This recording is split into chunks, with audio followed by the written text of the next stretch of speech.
Hello, hi guys! Magandang hapon sa inyo lahat.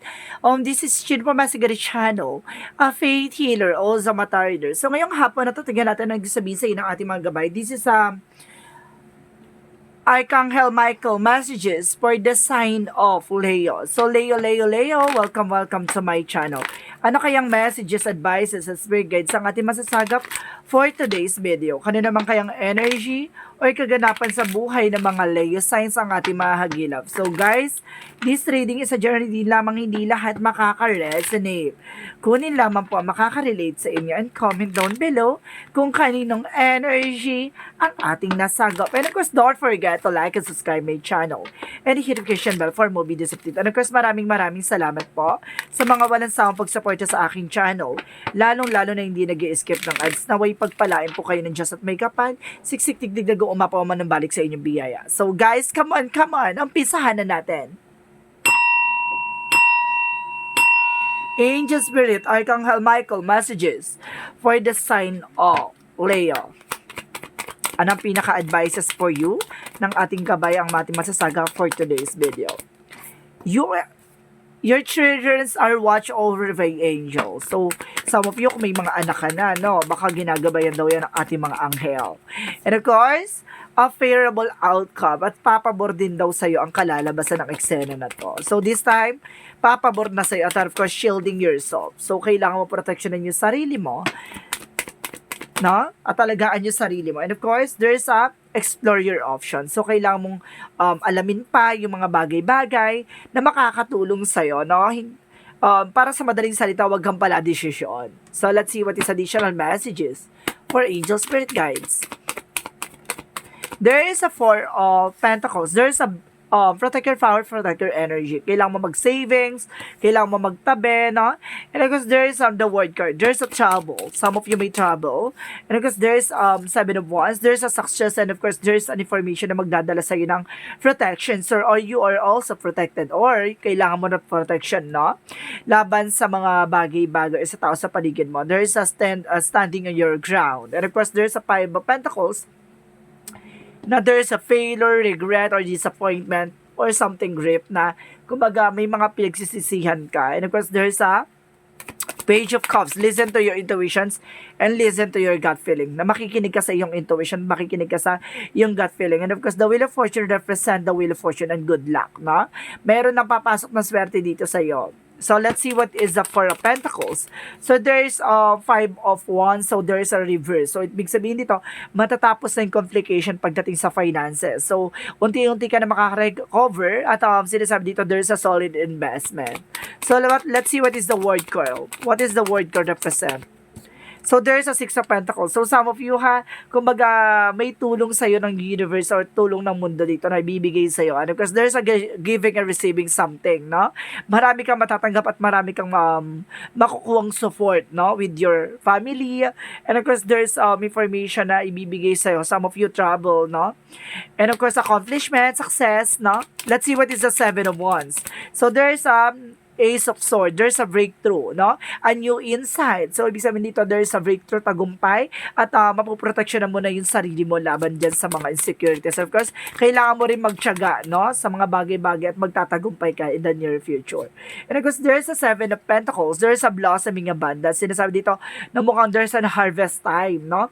Kumbaga, may mga bagay na pinagsisihan ka man, don't you worry, there's a long-term investment. Kumbaga, this is the payoff, no? Kumbaga, ito na yung sahod sa lahat ng pinagagawa mo. And of course, there's a Ten of Cups, there's an happiness. Na magkakaroon ka na ng happiness dito. And of course, there's a Six of Wands, there's a victory. Umikot na yung roleta, kaya favorable outcome. Umikot na yung roleta, you are being a blessed now. So, ibig sabihin, saswertehin ka na ngayon. At magkakaroon ka na ng success dyan, no? And of course, at magkakaroon ka ng self-confidence. Lalakas ang iyong confidence dito. So, let's see what is the Four of Pentacles and the Five of Wands in reverse. There's a Three of Pentacles. There's a collaborations, no? Kumbaga, wag ka na naghahatak na nega. Kailangan mong na collaborations with your friends, with your family, no? Yung mga nega na yan, kailangan mo yan, no? i-let go yan. And of course, there's the World card, and of course, the Six of Pentacles represent the Ace of Wands. There's a new beginning, no? May bagong simula raw dito. So, what is Seven of Wands? And of course, the Ace of Swords, there's a Nine of Pentacles. There's a blossoming abundance. So, magtatagumpay ka kung naman yan larangan na yan. Kung ano, negosyo, hanap buhay. So, protection mo yung sarili mo. Mag-set ka ng, kumbaga sa negosyo, mag-set ka ng protection dyan para yung mga taong naiinggit sa'yo, mag-bounce back lang sa kanya, no? Kung naiinggit siya, talagang deserve mo yan. Ganon. So, let's see what protectionan mo yung territory mo. No? Let's see what is the Five of Pentacles, Five of Cups, and because the Seven of Pentacles, there's a Chariot card. There's an action. So, talagang there's a willpower. No? Kumbaga talagang ipagkakalob na ni God. No? Itong bagay na para sa'yo. Kumbaga, sinasabi rin sa'yo dito, magplano ka, alamin mo yung possibilities. No? Hindi ka pwedeng pala decision dito, Let's see what is the Page of Cups and the Ten of Cups. What is the Page of Cups and the Ten of Cups? Page of Cups and the Ten of Cups. So, there's a Page of Swords. There's a witty, no? Kailangan maging matalino ka. Maging, kumbaga, there's an happiness naman sa'yo na magdadala sa'yo dyan sa eksena na yan. So, kailangan mo lang dagdagan ng kaalaman mo, no? Get more informations, no? Hindi ko sinabi maging chismosa ka or something, no? Maging marites, hindi ganon. Kumbaga, kumuha ka na informasyon na makakatulong sa'yo, no? Na makakapagpasaya sa iyong pamilya. And of course, there's a Wheel of Fortune, the Six of Wands, there's a Page of Pentacles, there's a manifestation. So, this is the manifestation dito. Manifest mo na raw yung pinangarap mo kasi magtatagumpay ka na. There's a success, and of course, there's a wheel. Umikot ng kapalaran, and of course, there's a karma. So, let's see what is the outcome. Let's see what is the outcome. Ang outcome is the Strength card. Strongest energy, no? Have confidence. Kailangan magkaroon ka ng confident. And of course, there's a Four of Cups na re-evaluate or analyze, no? Bago mo tanggapin yung isang offer, kailangan pag-isipan mo na maraming beses. Hindi ka pwedeng pala desisyon. And of course, there's a Two of Swords.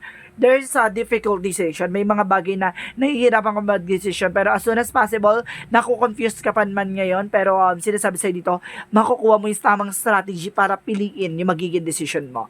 And of course, there's a Ten of Swords in reverse. Makaka-recover ka na from the betrayal, heartache, and of course, there's a strongest energy na lesson learned. Matuto ka na, no? Sa mga pinagdaanan mo. Madalas kasi nababackstab ka. So, let's see what is chakra messages for you. Let's see what is the chakra. Forgiveness, no? Kapatawaran, no? Basta sinasabi nila, shield yourself, protection namin yung sarili mo. And of course, pagdating sa mga anak mo, no, ginagabayan daw ng ating mga gabay. And of course, explore your options. Kailangan bago ka mag-decision, alamin mo muna, evaluate mo muna, para hindi sa huli, kumbaga, walang aw sa paho, char. Diba? Hindi ka, kumbaga, magkakaroon ng disappointment. And of course, there's a guess, no? Kumbaga, maraming bida-bida dyan. And of course, there's a perception, no? Baguhin mo yung mindset mo. So, let's see what is the energy. There's a victory, no? There's a victory dito. Magtatagumpay ka talaga. And of course, there's an all tied up. Kailangan mo lang kumawala sa mga toxic, no? And negative behavior or negative energy. There's an attachment. Ito yung sinasabi, di ba?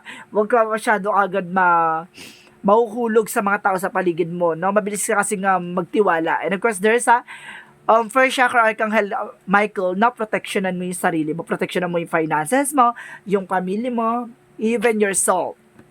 So, let's see what is additional messages. And bathroom, and there's a cleansing. So, some of you, kailangan nyo mag-cleansing, no? And of course, there's a dolphin. Kung baga sinasabi ng dolphin, no, mag-enjoy ka sa kung ano man yung magpapasaya sa'yo. No? Everyday dapat masaya. And of course, there's an autumn harvest time. So, at the end of the time, magkakaroon ka ng harvest and abundance. Mag-prepare ka na. Ganon. Maganda ka na kasi makukuha mo na to. So, let's see additional messages. Oracle card, see? There's an answers, diba? With guardian angels. And of course, there's a sensitivity. Kailangan aware ka sa mga bagay-bagay na nangyayari sa paligid mo. Kailangan sensitive ka. Baka mamaya, kumbaga, ikaw na pala ang issue or something, diba? And of course, there's a you're on the right path. Napanood mo tong reading na to at talagang tumugma sa'yo, nasa tamang direction ka. So, let's see what is the Montology. Let's see what is this monthology. You and your loved ones are safe. So some of you talaga, double clarification na talagang yung mga mahal mo sa buhay, no? Talagang safe na sila. So what is Arkanghel Raphael? Increase energy. So ayun yung kailangan, palakasin mo yung energy mo. Yung mga positivity mo. Kailangan palakasin mo yan. No, nang sa ganun makapag-attract ka pa ng mga magiging good energy and good outcome. And of course, there's an happiness. Wow, may kaligayahan talaga dito. And of course, there's a balance. Ayun yung sinasabi, maging balance ka. Hindi pwede magtitiwala ka basta-basta. Or re-evaluate or analyze mo, no, bago ka maniwala. Ang bilis mo kasi magtiwala eh. And of course, there's a double missions, no? Light workers, starseed serve the world by being you. Ipakita mo sa mundo kung sino ka talaga, no?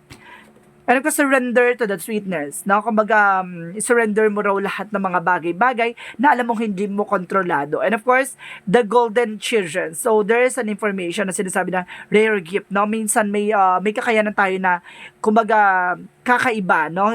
Bihira na lang na ipinagkakaloob. Kaya, kung mayroong mga spiritual abilities ka, or something na skills or abilities, no?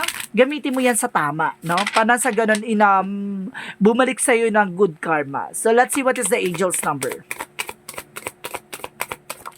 There is a 222. So, sinasabi dito, I am a balance. Trust that seeds of your thoughts are growing as you are nourishing them with words, feeling, and action, no? Magtiwala ka kung ano man yung tinanim mo, siya nga anihin mo. Parang ganun siya, guys. So, let's see what is a yin and yang oracle card. Let's see what is a yin and yang oracle card. There's an action. Yun nga, diba? Yung mga kinikilos natin, yung mga ginagawa natin, yun yung magiging outcome niya. And of course, there's a beginning, no? Magsisimula ng panibagong eksena. And of course, there's a storm, like unexpected. May mga unexpected way na or unexpected moment magaganap. And of course, there's an air sign. Some of you may kinalaman ka sa air sign, Gemini, Libra, Aquarius, ha? So, let's see what is the love oracle card. Love oracle card, there's the butterfly. So, some of you are transformations. Na may magaganap na transformation sa'yo. Ang pagbabago, magkakaroon ka ng growth and expansion and healing and yung pace, no? Jesus' loving quote said, peace I leave with you, peace I give it to you. So, ibigyan mo ng kapayapaan yung sarili mo tulad ng binigay na kapayapaan ng ating Panginoon, no? Ganun talaga. Mas maganda na yung, kumbaga, makalaya ka sa toxicities, no? Mas maganda na yung umalis ka, umiwas ka, kaysa pumatol ka. Messages of life. What is the messages of life? My creativity, my creative power. So, let's see. I recognize the creative power of my thoughts. I know that I can use them to build or to destroy. Today, I choose to use my thoughts to create a universal field with a joy and harmony. I will maintain a positive attitudes. I have the power to create love and peace. So, ibig sabihin talaga, nasa sayo ang, kumbaga, paraan or yung attitude or way, no?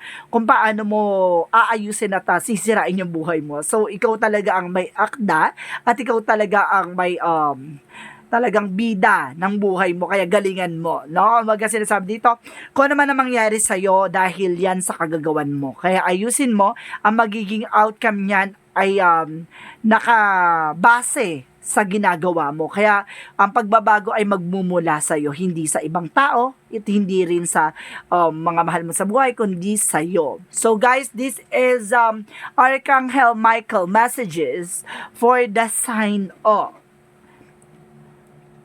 Leo. So, Leo, maraming salamat po for your wonderful reading. And of course, maraming salamat po sa mga hindi nag-skip ng ads. Naway pagpalain kayo ng Diyos at may kapal siksik-tiglig nag-uumapa o manumbalik sa inyong biyaya. Maraming salamat po, guys. And see you in the next video. Bye-bye. And babush.